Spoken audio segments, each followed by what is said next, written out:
जूही दिखने में ज्यादा सुंदर तो नहीं थी, लेकिन बड़ी समझदार और चंचल स्वभाव की थी। जूही अपने मम्मी पापा के साथ खुशी खुशी रहती थी। धीरे धीरे जूही बड़ी हो रही थी और जूही अपने पापा रोहित के साथ काम पर जाने लगी थी। रोहित चिड़ा अपने पुश्तैनी आम के पेड़ से कच्चे और पक्के आम बेचा करता था और उसी से रोहित चिड़े के परिवार का गुजारा होता था। रोहित चिड़ा का आम का पेड़ बहुत पुराना और मजबूत था। रोहित चिड़ा अपनी पत्नी और बेटी जूही के साथ उसी आम के पेड़ पर रहा करता था और वहीं पर ही आमों को बेचने का बिजनेस किया करता था। एक दिन जूही अपने पापा रोहित के साथ कच्चे आम बेचने गई थी। रोहित के पापा सभी पक्षियों को बड़े ही प्यार से कच्चे आम बेच रहे थे। जूही अपने पापा को देखती है। पापा पापा, क्या मैं भी आपकी तरह आम बेचूं? हाँ बेटा, मेरे बाद तुमको ही तो हमारा ये पुश्तैनी पेड़ और कारोबार संभालना पड़ेगा।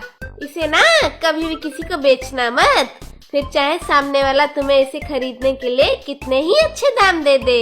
हाँ पापा, मैं आपकी बात समझ गई। मैं कभी भी अपना पुश्तैनी पेड़ किसी को नहीं बेचूंगी। एक दिन रोहित चिड़ा अपनी पत्नी के साथ कहीं जा रहा था कि तभी तेज आंधी तूफान आने से दोनों की मृत्यु हो जाती है।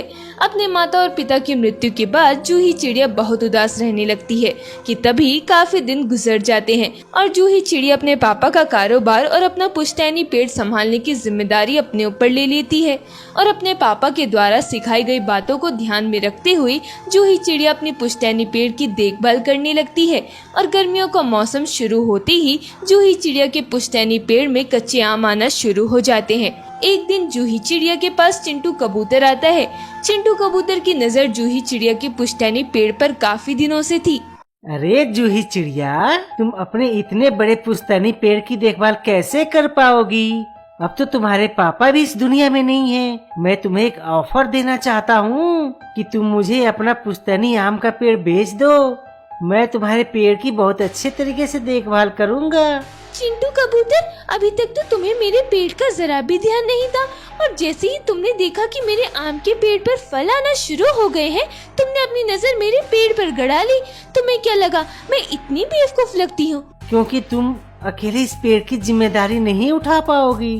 तुम्हें क्या मैं इतनी बेवकूफ लगती हूँ कि तुम्हें अपना पुश्तैनी पेड़ में यूं ही बेच दूंगी? नहीं जूही, तुम मुझे गलत समझ रही हो। मैं तो बस एक दोस्त होने के नाते तुम्हारा काम थोड़ा हल्का करना चाहता था, इसीलिए बोला कि तुम इतने बड़े पेड़ की अकेले देखभाल नहीं कर पाओगी और न ही इसकी रखवाली कर पाओगी। मैं अपने पेड़ की जिम्मेदारी और देखभाल बहुत ही अच्छे से कर लूंगी। शायद तुमने देखा नहीं कि मेरी देखभाल की वजह से ही आज मेरे आम के पेड़ पर इतने सारे फल लगे हुए हैं। चिंटू कबूतर जूही चिड़िया की बातें सुनकर चिढ़ जाता है और अपने दांत पीसते हुए जूही चिड़िया के पास से वापस अपने घर आ जाता है। ऐसे ही कुछ दिन गुजर जाते हैं और जूही चिड़िया अपने पेड़ से कच्चे आम तोड़कर उन्हें बेचना शुरू कर देती है। जूही चिड़िया बिल्कुल अपने पापा की तरह ही बड़े प्यार से सभी पक्षियों को कच्चा आम बेचती है और जूही चिड़िया के सारे कच्चे आम हर दिन बिक जाते थे, जिसे देखकर चिंटू कबूतर अपने दांत पीसते रह जाता था। और जूही को इतना मुनाफा होते देखकर चिंटू तो जूही से बहुत ज्यादा ही जलने लगा था। ये जूही चिड़िया खुद को समझती क्या है, और मैं इसका पुश्तैनी आम का पेड़ लेकर ही रहूंगा, चाहे इसके लिए मुझे कितने ही पापड़ क्यों न बेलने पड़े। एक दिन फिर चिंटू कबूतर जूही चिड़िया के पास आता है।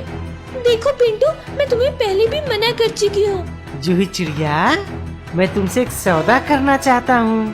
क्या तुम मुझे अपने पेड़ के आम दोगी ताकि मैं भी तुम्हारी तरह आम का बिजनेस शुरू कर सकूं? देखो चिंटू, मैं तुम्हें पहले भी मना कर चुकी हूँ कि मुझे तुम्हारे साथ किसी भी तरह का कोई लेन देन नहीं रखना है। ना ही मैं तुम्हें अपना पेड़ दूंगी और ना ही अपने पेड़ की कच्ची आम। अब जाओ यहाँ से, मुझे बहुत काम है। अगले दिन जूही अपने कच्चे आम तोड़कर कच्चे आम बेचने लगती है। आओ काका, आओ चाचा, कच्चे आम ले लो, बनाओ अचार, बनाओ आम पन्ना, कच्चा कच्चा आम ले लो। कच्ची कैरी वाला आम बड़ा ही अच्छा, मेरे आम के ही सही है दाम, आओ ले लो मेरा कच्चा आम। जूही चिड़िया को इस तरह कच्चा आम बेचते देखकर जंगल के सभी पक्षी बड़े ही खुश होते हैं और जूही से कच्चा आम खरीद लेते हैं और जूही का सारा कच्चा आम रोज के रोज ही बिक जाता था।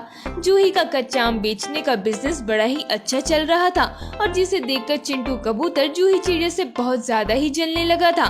एक दिन जूही अपनी सहेली श्रेया तोती के साथ बैठी थी। तभी जूही, तूने अपने बिजनेस में काला टीका लगा ली, क्योंकि कुछ लोगों की नजर तेरे बिजनेस और आम के पेड़ पर बहुत पहले से ही है।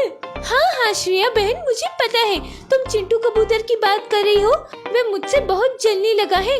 हाँ, और मैं ये बात बहुत अच्छे से जानती हूँ। और 2-3 दिन बाद वो मेरे पास भी पार्टनरशिप और मेरा आम का पेड़ खरीदने के लिए भी आ चुका है, लेकिन मैंने उसे हर बार बड़े ही प्यार से मना कर दिया है। इस चिंटू से संभल कर रहना जूही, मुझे अब उसके इरादे कुछ ठीक नहीं लग रहे। क्यों, क्या हुआ श्रेया, तुम ऐसा क्यों बोल रही हो? मैंने चिंटू कबूतर को रघुबाज के साथ बातें करते देखा था, और तुम तो जानती ही हो ना, ये रघुबाज कितना बड़ा गुंडा है। हर बुरी चीज जंगल में उसी की वजह से तो होती है। अच्छा हुआ श्रेया तुमने मुझे बता दिया। अब मैं थोड़ी और सतर्क रहूंगी, अपने पेड़ की अच्छे से रखवाली करूंगी। इतना बोलकर श्रेया अपने घर चली जाती है और जूही चिड़िया भी अपने घर वापस आ जाती है। श्रेया जो बात कह रही थी, मुझे उसे इग्नोर नहीं करना चाहिए। रघुबाज तो एक नंबर का गुंडा है, वह तो पैसों के लिए कुछ भी कर सकता है।